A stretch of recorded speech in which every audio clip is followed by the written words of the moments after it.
Option trading कैसे करना है अपन को और ऑप्शन ट्रेडिंग करके अपन कैसे पैसा कमा सकते हैं।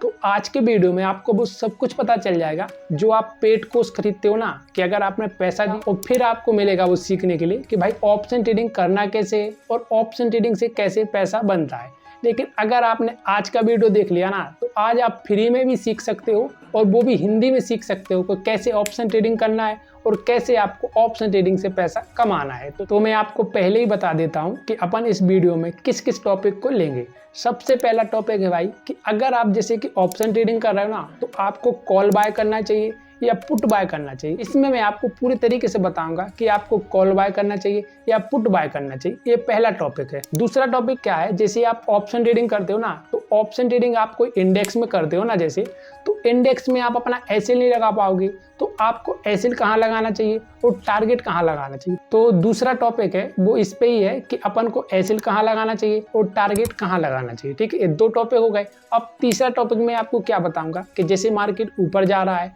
और मार्केट कम ऊपर जा रहा है, जैसे कि स्पीड से मार्केट नहीं ऊपर जा रहा है, तो आपको कौन सी कॉल खरीदना चाहिए और कौन सी पुट खरीदना चाहिए। क्योंकि देखो क्या होता है, अपन जब ऑप्शन ट्रेडिंग कर देना तो ऑप्शन ट्रेडिंग में बहुत सी कॉल आ जाएंगी आपको और बहुत सी पुट आ जाएंगी, जैसे कि एटीएम हो गया, ओटीएम हो गया या आईटीएम हो गया। ठीक है, ये सब कुछ मैं आपको बताऊंगा कि कौन सी कॉल खरीदना चाहिए, आपको कौन सी पुट खरीदना चाहिए। अगर मार्केट कम भी वोलेटाइल होगा ना, तो अगर आपने सही कॉल खरीद लिया या सही पुट खरीदी तो वहां से भी आप पैसा बना सकते हो। तो मैं आज आपको ये बहुत अच्छे तरीके से समझाऊंगा कि कैसे आपको ऑप्शन ट्रेडिंग करना है जिससे आप पैसा कमा सको। पूरे तरीके से हिंदी में समझाऊंगा जिससे आप बहुत अच्छे तरीके से समझ सकते हो भाई कि ट्रेडिंग कैसे करना है, ऑप्शन ट्रेडिंग। तो अपन करते हैं वीडियो स्टार्ट। लेकिन वीडियो स्टार्ट करने से पहले वीडियो को लाइक कर लो और चैनल को सब्सक्राइब कर लो ताकि नेक्स्ट वीडियो आपके यहाँ जल्दी पहुंच सके। अब चलते अपन वीडियो पर। तो सबसे पहले भाई कि अपन मार्केट में ऑप्शन ट्रेडिंग करते हैं ना, तो ऑप्शन ट्रेडिंग करते हैं जैसे, तो ऑप्शन ट्रेडिंग में क्या ऑप्शन होता है कि ऑप्शन ट्रेडिंग अपन डायरेक्ट नहीं कर सकते। जैसे कि उदाहरण के हिसाब से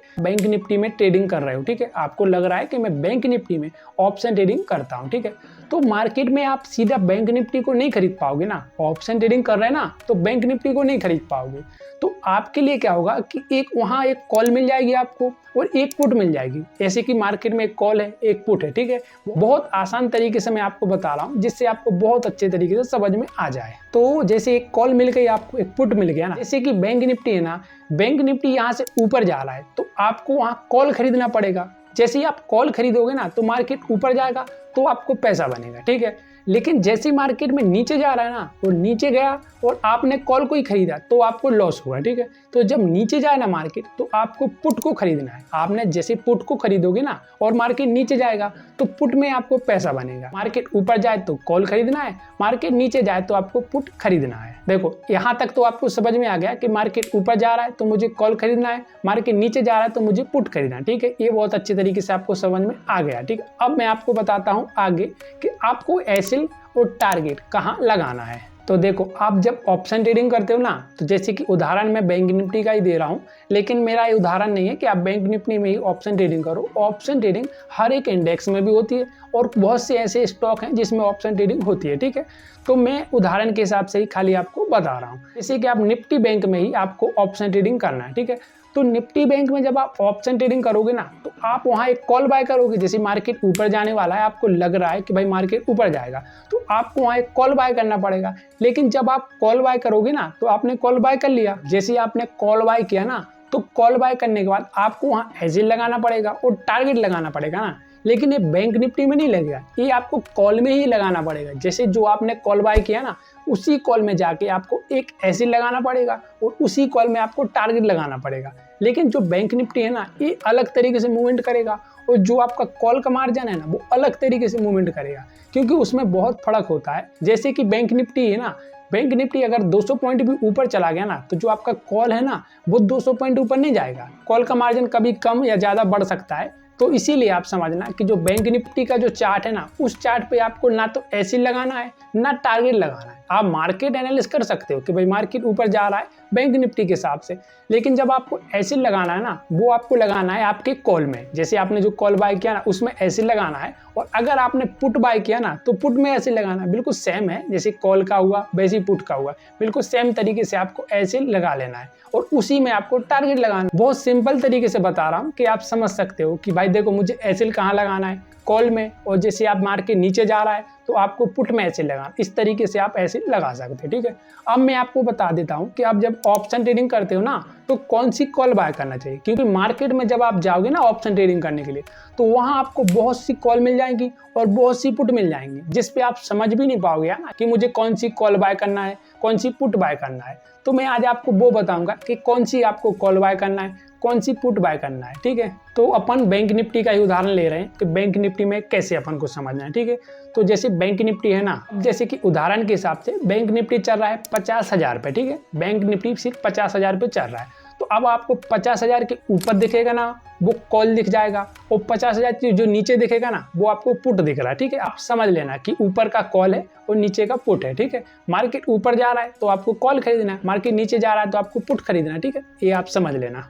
तो आपको जैसे ऊपर का ही दे रहा हूँ मैं कॉल के हिसाब से, ठीक है। जैसे कि कॉल है ना ऊपर, तो कॉल में आपको 3 ऑप्शन मिल जाएगा। एक तो मिलेगा कौन सा कॉल में, एटीएम, और दूसरा मिलेगा आपको क्या कॉल में कि ओटीएम, और एक मिल जाएगा कॉल में आपको आईटीएम, ठीक है। ये तीनों प्राइस मिल जाएंगे आपको, ठीक है। अब तीनों प्राइस किस तरीके से काम करती है पहले मैं आपको वो बता देता हूँ। जैसे कि बैंक निफ्टी 50,000 पे चल रहा है ना, तो जो 50,000 पे रहेगा ना वो आपका हो जाएगा एटीएम। जैसे कि मार्केट जो प्राइस है ना उसी प्राइस पे आप कॉल खरीद रहे हैं ना, तो वो एटीएम में होगा, और उस एटीएम में आपको पता चल जाएगा कि भाई ये एटीएम है, ठीक है। अब जैसे कि मार्केट 50,000 से ऊपर जा रहा है ना, तो वो क्या होगा आपका, वो हो जाएगा भाई आपका आईटीएम। तो मार्केट जैसे 50,000 के ऊपर जा रहा है ना तो वो हो गया आपका आईटीएम, ठीक है। ये दो हो गया ना। अब आपका आ गया ओटीएम। ओटीएम क्या होता है, जैसे मार्केट 50,000 पे चल रहा है ना, तो 50,000 के जो नीचे आया ना, जैसे कि 49,000 आया या 49,500 पे आ गया, तो वो आपका हो गया ओटीएम। भाई ये 3 प्राइस होती हैं, ठीक है, कॉल में, ठीक है। अब ये 3 प्राइस होती है पुट में। पुट में कैसे होती है, पुट में थोड़ा उल्टा होता है, पुट में आपको समझाता हूँ। अब ये 3 प्राइस हो गई आपकी कॉल में, ठीक है। अब तीनों प्राइस ये पुट में रहेंगी आपकी, ठीक है। तो पुट में कैसे रहेगा मैं उदाहरण के हिसाब से फिर से ले रहा हूँ, ठीक है। जैसे बैंक निफ्टी 50,000 पे ही चल रहा है ना, तो 50,000 पे चल रहा है, तो जो 50,000 के सामने वाली है ना पुट में, तो वो तो आपकी एटीएम ही होगी, ठीक है, उसमें कोई फर्क नहीं होता है। लेकिन जो उसके ऊपर वाली है ना वो हो जाएगी आपकी ओटीएम, ठीक है, ओटीएम हो जाएगी। लेकिन जो कॉल में है ना वो कॉल में आपकी आईटीएम थी, लेकिन जो पुट में ओटीएम हो गई, ठीक है। जैसे मार्केट 49,000 के नीचे आ रहा है ना तो वो हो जाएगी आपकी आईटीएम, ठीक है। इस तरीके से तो एटीएम और ओटीएम का काम होता है, ठीक है। अब आपको ऑप्शन ट्रेडिंग में कौन सी कॉल बाय करना चाहिए और कौन सी पुट बाय करना चाहिए, ठीक है।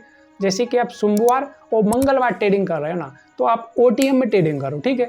ओटीएम में ट्रेडिंग करोगे ना तो ज़्यादा अच्छा रहेगा, जिससे आप ऑप्शन ट्रेडिंग से पैसा कमा सकते हो, ठीक है। और जैसे कि आप एक्सपायरी आपके पास में आ गई ना, तो फिर आप एटीएम में ही काम करो, क्योंकि एटीएम में अगर आप काम करोगे ना तो ज़्यादा अच्छा रहेगा, जिससे आपका जो मार्जिन है ना वो सही तरीके से बढ़ेगा। मार्केट जैसे बढ़ेगा ना वैसे ही आपका मार्जिन बढ़ेगा। तो आपको एक्सपायरी के पास में आपको एटीएम में ही काम करना है। तो इस तरीके से आपको ऑप्शन ट्रेडिंग करना है। और जब आप ऑप्शन ट्रेडिंग करो ना तो आपको पूरी तरीके से मार्केट एनालिसिस करना है, उसी के बाद ट्रेडिंग करना है, क्योंकि देखो ट्रेडिंग में लॉस भी होता है और ट्रेडिंग से पैसा भी बनता है।